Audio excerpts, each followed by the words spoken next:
As CBP Commissioner, Mr. Kerlikowske leads the world's largest law enforcement organization with more than 54,000 officers. He served as the director of the White House Office of National Drug Control Policy and has an extensive law enforcement background, leading police departments in Seattle and St. Petersburg, and of course, as our police commissioner here in Buffalo, New York. So it's my pleasure to introduce Mr. Kerlikowske. Thank you. Thanks. Well, good morning. You know, I did this announcement yesterday in San Diego. That's where you say here in sunny San Diego, and we took that part out right now for Buffalo. So let's talk about the northern border. You have been police chief in 2 border cities, here in Buffalo and in Seattle. What did that experience teach you about the border?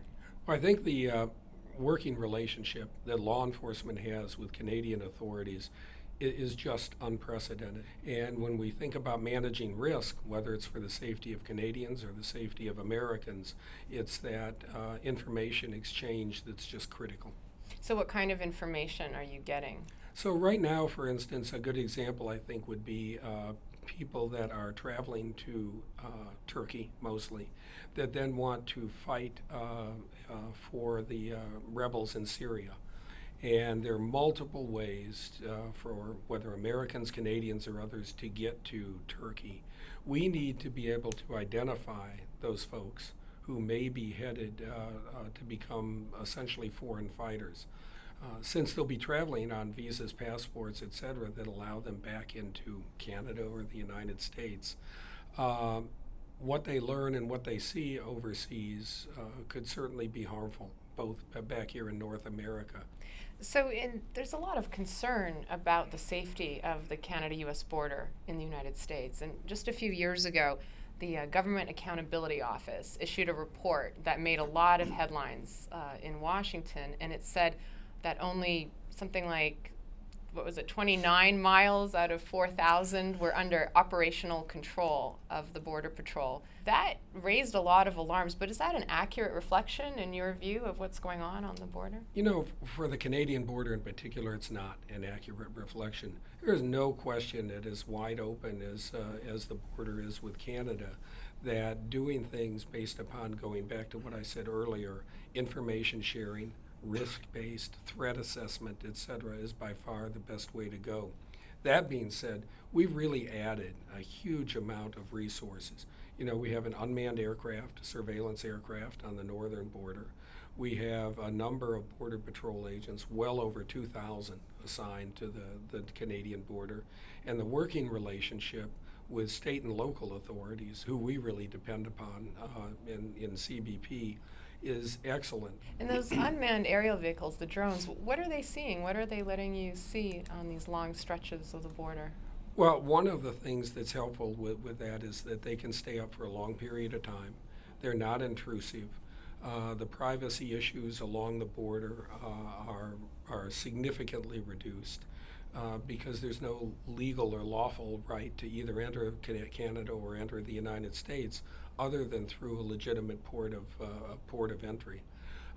The Canadian border makes it probably a little more difficult when you see the amount of forest land, et cetera.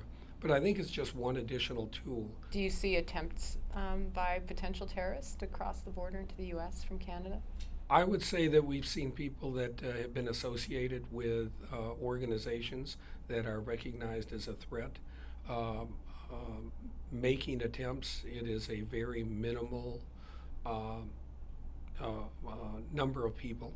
And I think that there's a chilling effect that both Canada and the United States have on people that want to do that because of the close partnership we have. What are you looking for from the Canadian government? Well, I think that the continuing issue of recognizing and exchanging information about people who may be a threat to either Canada or the United States can be improved upon.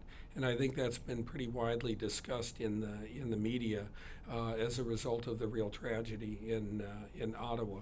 How do you exchange and provide that kind of information? I think there's going to be a lot of soul searching among governments as to what level of privacy versus what level of security do we owe to the public.